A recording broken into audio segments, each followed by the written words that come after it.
오늘 말씀을 봉독하겠습니다. 요한복음 12장 12절에서 16절까지 말씀입니다. 동네새 매주 성경 222면에 기록되어 있습니다. 거룩하신 하나님의 말씀입니다. 그 이튿날에는 명절에 온 큰 무리가 예수께서 예루살렘으로 오신다는 것을 듣고 종려나무가지를 가지고 맞으러 나가 외치되 호산나 찬송하리로다 주의 이름으로 오시는 이 곧 이스라엘의 왕이시여 하더라. 예수는 한 어린 나귀를 보고 타시니 이는 기록된 바 시온 따라 두려워하지 말라 보라 너의 왕이 나귀 새끼를 타고 오신다 함과 같더라.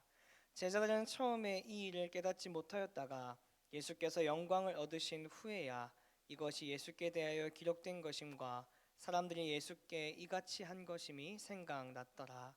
아멘.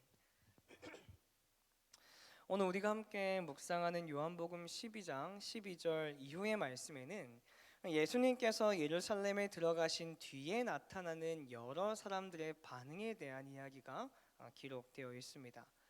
다른 복음서에는 예수님께서 나귀를 타고 예루살렘에 입성하시는 그 과정에 초점이 조금 맞춰져 있다라고 한다면, 오늘 요한은 제자들과 사람들이 정말 중요한 것을 보지 못하고 다른 생각에 사로잡혀 있다라고 하는 그 사실을 지적하고 있습니다. 예수님께서 유월절을 지키기 위해 한 어린 나귀를 타고 예루살렘 성에 들어가십니다. 수많은 사람이 예수님의 입성을 환영하기 위해서 몰려들었어요. 이유는 명확했습니다. 예수님께서 죽은 나사로를 무덤에서 불러내어 다시 살리시는 것을 본 사람들이 계속해서 그 일들을 증거하였고, 이로 인하여 많은 사람이 예수님께서 기적을 행하셨다라고 하는 그 말을 듣고 예수님을 맞아들이기 위해 모여든 거예요. 그 당시 이때 예수님의 인기는 정말 대단했습니다. 예수님과 그의 제자들을 핍박하던 바리새인들조차도 세상이 모두 저 사람을 따르고 있으니 이제는 다 틀렸소라고 이야기할 정도였으니까요. 대단했다라는 거죠. 자, 이뿐만이 아닙니다. 예수님에 대한 소문은 이스라엘 민족에게만 국한되어 있던 것이 아니었습니다. 6월절을 맞아 예배하러 예루살렘을 찾아온 디아스포라 유대인들과 이방인들까지도 예수님을 한번 만나서 이야기해보고 대화해보고 싶어서 이 제자들을 찾아가 청탁을 할 정도였으니까 우리가 상상하는 것 이상으로 예수님의 영향력이 대단했다라는 것입니다. 자, 그런데 중요한 것은 예수님을 바라보는 이 수많은 사람의 기대와 예수님께서 걸어가시는 걸음에는 큰 차이가 존재하더라는 것이었어요. 자, 예수님께서 예루살렘 입성하실 때 큰 무리가 이 승리의 종려나무가지를 흔들며 환영합니다. 이 나뭇가지만 흔드는 것으로 그치는 것이 아니라 큰 소리로 예수님께 외치는 거예요. 호산나 찬송하리로다 주의 이름으로 오시는 이 곧 이스라엘의 왕이시여. 자, 어린 나귀를 타고 들어오시는 예수님을 향해서 뭐라고 이야기합니까? 이스라엘의 왕이시여라고 외치는 겁니다. 그 당시에는 이미 이스라엘 가운데 왕이 존재했습니다.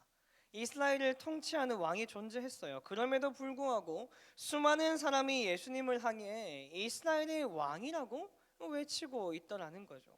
그것도 한두 사람이 아니라 큰 무리가 숨어서 하는 것도 아니라 다 모두가 보는 앞에서 마치 새로운 왕을 모시는 그림을 그려내고 있는 것이죠. 그들이 원하고 기대하는 것이 있었다라는 겁니다. 그것이 무엇이었느냐? 이스라엘의 독립이었습니다.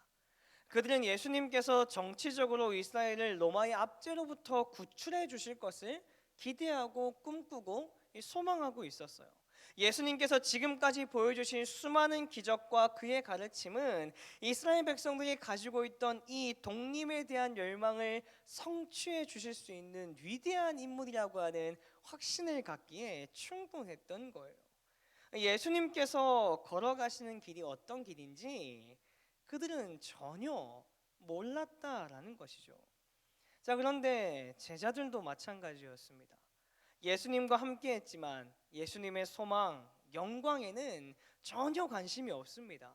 예수님께서 삶으로 완성시키시기 위하여 걸어가시는 그 사명이 무엇인지, 자신들이 따라 걸어가야 할 길이 어떤 길인지에 대해서는 전혀 관심을 두지 않아요. 그렇기에 그들은 결국 자신들의 생각과 시선에 사로잡혀 예수님의 모든 말과 행동을 그냥 단순히 정치적인 의미로만 해석했고, 정작 중요한 하나님의 뜻, 예수님의 사명, 십자가의 길은 바라보지 못했다라는 것이죠. 그리고 요한은 어리석었던 자신들의 모습을 돌아보며 오늘 이렇게 고백하는 겁니다. 16절 현대인의 성경입니다. 제자들은 처음에는 이 일을 이해하지 못했다. 그러나 그들은 예수님이 영광을 받으신 후에야 이 말씀이 예수님에 대한 것이며 또 사람들이 예수님께 그 말씀대로 했다는 것을 깨닫게 되었다. 아멘. 자신들의 문제와 어려움을 해결해 줄, 로마 제국으로부터 자신들을 해방시켜 줄 지도자를 기대하고 원하는 이스라엘 백성들의 그 기대, 소망에 문제가 있는 것은 결코 아닙니다. 당연히 원할 수 있고 소망을 품을 수 있고 기도할 수 있죠. 근데 왜 아니겠어요? 그러나 중요한 것은 분명한 목적과 사명을 따라 이 땅에 오신 예수 그리스도를 바라보며 함께 걷는 자가 되는 것이 아니라 자신들의 기대, 소망, 시각에 예수님을 끼워 넣어서 나의 욕망을 이루어주는 도구로 예수님을 바라보는 이 어리석음이 문제이다라는 거예요. 우리 사랑하는 말씀상 공동체 성도님들, 주어진 오늘을 살아가면서 우리가 반드시 기억해야 될 것이 바로 이겁니다. 우리의 시선, 삶의 방향이 오직 하나님께로부터만 고정되기를 간절히 소망합니다. 하나님을 바라볼 때에 십자가의 그 사랑, 하나님께서 이 땅 가운데 만들어 가길 원하시는 그 하나님께로부터 시작되는 무언가를 바라봐야 되는 것이지, 나의 시선에 하나님을 갖다 끼워 맞춰서는 결코 안 된다라는 거예요. 이를 위하여 이 새벽 다시 한번 나의 중심을 하나님께 내어드리며 나의 기대, 나의 시선이 아니라 하나님의 비전, 하나님의 마음으로 살아가겠노라 결단할 수 있는 저와 여러분들 되시기를 주님의 이름으로 축원합니다. 기도하겠습니다. 하나님의 시선으로 주어진 오늘을 살아가는 구별된 그리스도인 되기 원합니다. 이를 위하여 날마다 하나님의 말씀을 놓지 않는 자 되게 하시고 주신 말씀을 따라 인생길을 걸어가는 믿음과 용기 허락하여 주옵소서. 예수님의 이름으로 기도드립니다. 아멘. 이 시간 다음과 같은 기도의 제목으로 기도드리겠습니다. 지금 들은 말씀이 내 삶으로 이어지게 하옵소서.